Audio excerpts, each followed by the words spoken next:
दोस्तों चैनल को सब्सक्राइब कर लीजिए। किन्नरों का आशीर्वाद आप पर सदैव बना रहेगा। किन्नर का आशीर्वाद लेने से क्या होता है? दोस्तों किन्नरों को आपने पैसे मांगते तो जरूर देखा होगा। इनको हर जगह देखा जा सकता है, ट्रेन के अंदर, बाहर, सड़क पर और घर पर भी ये कभी कभी पैसे मांगने के लिए आते हैं। जब भी किसी के घर कोई बच्चा पैदा होता है तो यह वहाँ पहुँच जाते हैं। ये उस घर से कुछ पैसे लेते हैं और बदले में अपना आशीर्वाद घर में जन्मे बच्चे को देते हैं। ऐसा माना जाता है कि किन्नरों के द्वारा दिया गया आशीर्वाद नवजात शिशु के लिए बहुत शुभ होता है, इसलिए घर के सदस्य इन लोगों को मोटी रकम दान में देते हैं। कोई 20,000, कोई 50,000 और अगर किन्हीं की अधिक सामर्थ्य है तो वे लाखों रुपए भी इन्हें दान दिया करते हैं। ट्रेन में भी आपने देखा होगा कि ज्यादातर लोग किन्नरों को दान देने से मना नहीं करते, क्योंकि उन्हें इनके द्वारा दिए गए आशीर्वाद पर भरोसा होता है।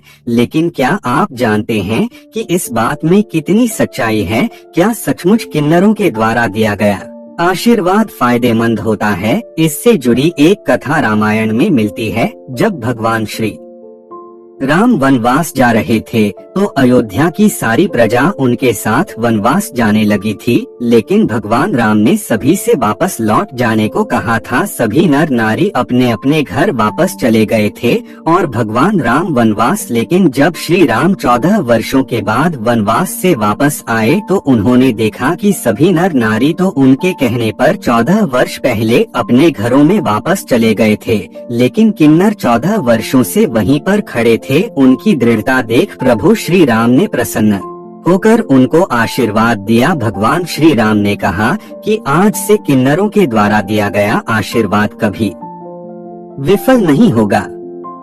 यह जिस किसी को जो भी आशीर्वाद देंगे वह जरूर फलित होगा। किन्नरों को कभी दुखी क्यों नहीं करना चाहिए? वहीं पर शास्त्रों में बताया गया है कि किन्नरों को कभी भी दुखी नहीं करना चाहिए, क्योंकि इनके द्वारा दी गई बद्दुआ से व्यक्ति के भाग्य में परिवर्तन आ सकता है। ऐसा बताया गया है कि किन्नरों की बद्दुआ से व्यक्ति की जन्म कुंडली का बुध ग्रह कमजोर हो जाता है, जिससे आगे चलकर उसकी शादी में रुकावट आती है, उनका व्यवसाय बाधित होता है और धन की तंगी इन्हें झेलनी पड़ती है। किन्नर और बुध ग्रह का सीधा संबंध है। किन्नर भी नपुंसक होते हैं और जन्म कुंडली का बुध ग्रह भी नपुंसक होता है। शास्त्रों के अनुसार अगर आप किसी किन्नर को दुखी करेंगे तो आपके बुध ग्रह पर इसका सीधा असर पड़ेगा। किन्नरों का आशीर्वाद शादी में आ रही रुकावट को दूर करने के लिए कारगर। शास्त्रों में यह भी बताया गया है कि अगर किसी की शादी में रुकावट आ रही है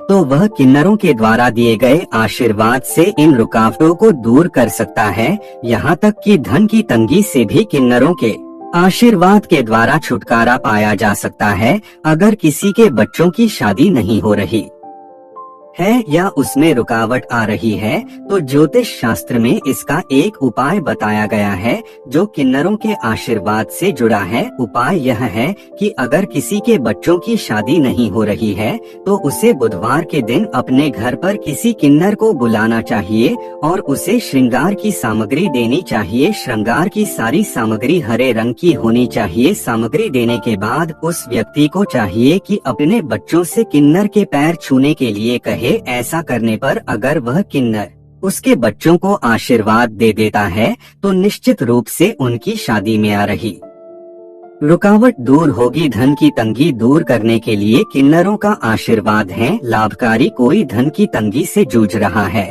और इससे छुटकारा पाना चाहता है तो शास्त्रों में इसके लिए एक उपाय बताया गया है, जो है किन्नरों का आशीर्वाद। अगर कोई धन की तंगी से छुटकारा पाना चाहता है तो उसे बुधवार के दिन किसी किन्नर को दान अवश्य देना चाहिए। अपनी सामर्थ्य के अनुसार दान देने के बाद उसे किन्नर से 1 रुपया का सिक्का मांग लेना चाहिए।